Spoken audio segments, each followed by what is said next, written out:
Hello everyone, today I would like to share with you a vintage Akai setup audio equipment, and this is the deck Akai model number CS-702D Mark II, and this is an excellent deck, and this is from 1977. They produced till 1979. It's made very sturdy. Only the belts and the capstan ruler need to change after 20-30 year. Rest mechanism is totally metallic. The, the motors are very strong. I never see them failing. Excellent cassette deck with the two head system, and you see the mechanism is very sturdy. And I like this VU meters and the backlight on them. It's amazing. And this has a only two type of cassettes, low noise and the Chrome CRO2. Dolby noise reduction is only B, not the CRS, and you have a limiter also. You have two microphone inputs, and you have the recording level for the left and right. You can choose. These are not LED, but these are the lamps they were using, and this is the manual counter. Very excellent and sturdy and made like tank. Very good deck. It's quite heavy. I think it's almost 7 kilos, 6.5 to 7 kilos. Very heavy, but it's built to last, in my opinion, like all Akai decks of that era. And basically these two units are not for the same. This one receiver amplifier is with the other cassette deck system, but since both are Akai, I thought that we can just try to test the sound playback on Akai amplifier also. So that amplifier is model number AA-1015. Basically it has a built-in AM and FM radio receiver also, you can see. And this is the tuning, this is the band selector, auxiliary, phono, FM, and the AM. And you can see you have a loudness, stereo mono, and the tape monitor. For the tape it has a line in also, and also the DIN connector on the back side. I will show you the connection on the back side in a second. And this is the volume control, this one. And you have a treble, high frequency, bass from flat to minus. You have a headphones also, speakers. It has 4 speakers A and B. So this is rated 8 to 16 ohms speaker, and according to the specs, each channel 15 watts only output. But I see the reviews, many people they have measure it, and the power output is slightly over than 15 watts. Some of the models they were even pushing 20 watt per channel. So it has a very good damping factor, by the way, because of the transistor. They use PNP transistor in the output stage. So input sensitivity is 3 millivolts, and for this is the line level input and output, and for the DIN connector, which is different, is 150 millivolt. And signal to ratio is excellent also, 75 dB to 9 and 90 dB on the line, and 75 dB is on the DIN connector. This is and the specs say that the impedance of speakers are from 8 to 16 ohms, but when I see the construction and schematic layout, I think it will still be handling 4 ohms speakers quite well, because those transistors which are in the output stage, the way they are laid out, I think they can be pretty very much resonant to the 4 ohms. So if you have a 4 ohms speakers, they will be still working fine with this amplifier, no problem. To 4 to 16 specs say 8 to 16, but I think 4 to 16 is also possible. And this model was basically built in 1978. And this is also quite a heavy unit. Basically, you see construction is quite sturdy, like all the Japanese high quality high-end models that time. And it's, I think, is around 7 kilos, 6.5 to 7 kilos somewhere. I did not measure myself, but this is my feeling about it. So what I'm gonna do, I'm gonna turn it back to show you the connection layout on the back side. Then we hook up the speakers and we do the little sound test as usual. So we are the back of the equipment, and you see on the cassette deck you have a line in RCA and line out RCA also, and the DIN, and you have a selector line or DIN, because both of them they have a different they have a different voltage output, according to spec is say almost this is 150 millivolt, and these are 3 millivolts output. So, but I personally like the DIN, though it is not any standard anymore. What DIN does, I can show you. You see, it has 5 connections. Basically, this is the ground, and you have 4 more connections. And what DIN connections they were about to do, because you have now 4 channels, but this can be done only with this in and out. So when you are using DIN connector, then you can also use not only the playback but also for recording, and you while using a single cable. And ground, this one is always shielded, on the core of the cable is shielded, and these are the connection mostly for input and output, and that's why it has a less any interference. So, and down the amplifier you can see you have the speakers here, and A and B, and this is the recording playback for the tape. So you have the both selectors here, RCA tulip connections, and the DIN also. I connect to the DIN today. This is the auxiliary, and you have the phono connectors there. One thing more importantly is done in this receiver amplifier, which is what they have done it on this. They have put a signal preamp for the FM. So if you wanted to listen distance stations, then what they have done it, they have put signal preamp.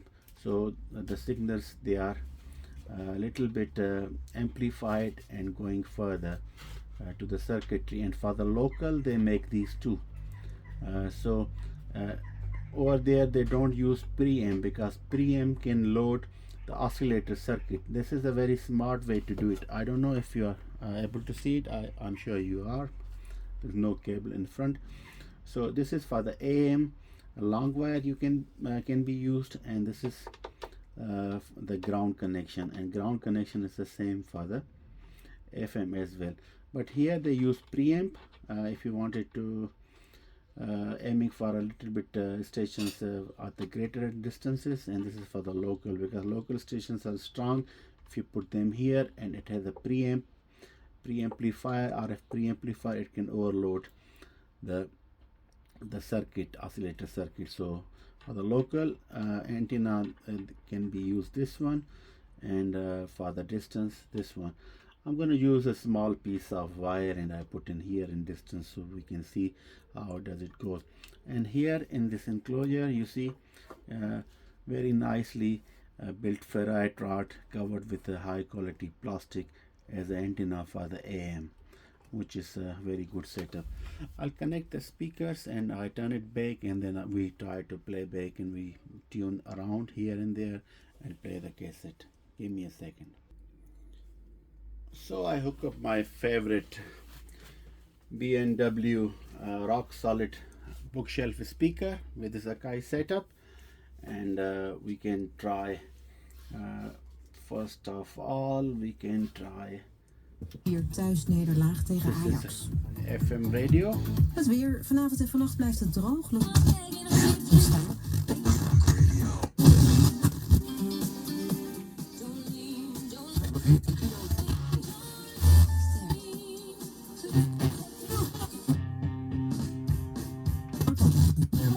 Einde discussie, want roeievaart was er ook in. Het is een behoorlijk wat schande.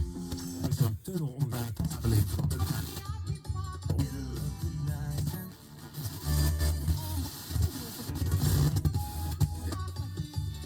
met niemand minder dan Jos Versteeg. Radio is working perfect. Dankjewel.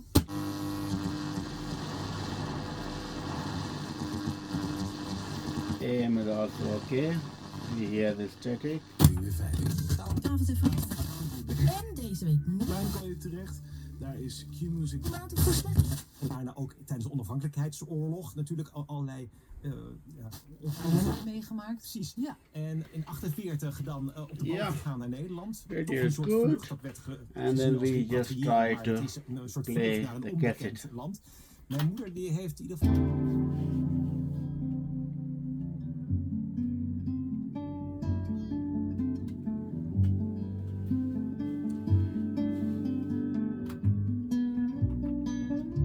Screw. Lullaby. Nice.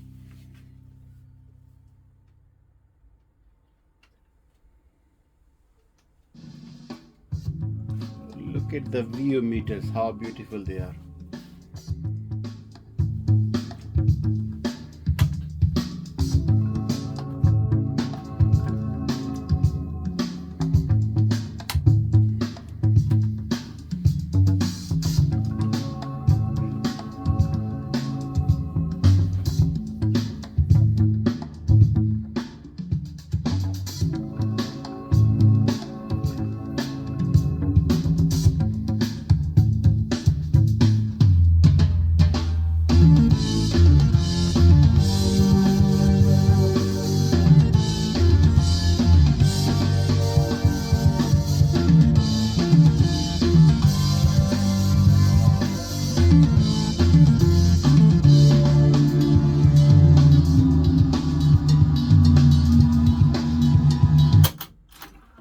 Perfect.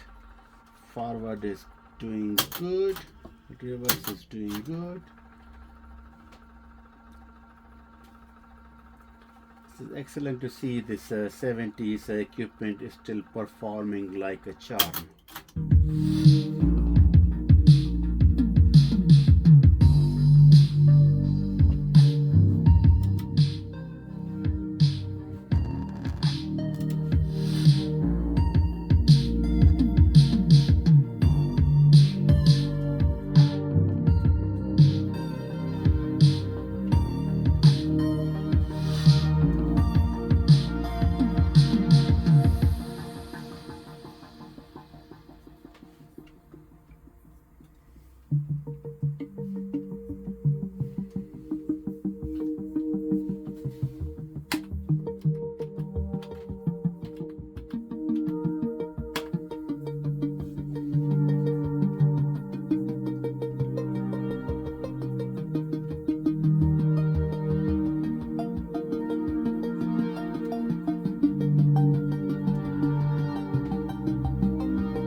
Yeah, that's how we were going to the next track in our time.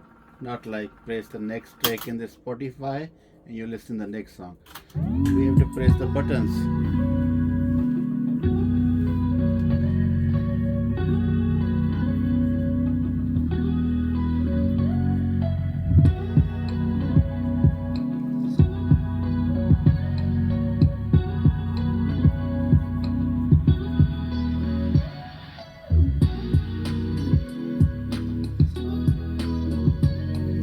pure analog sound.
Dit soort verhalen.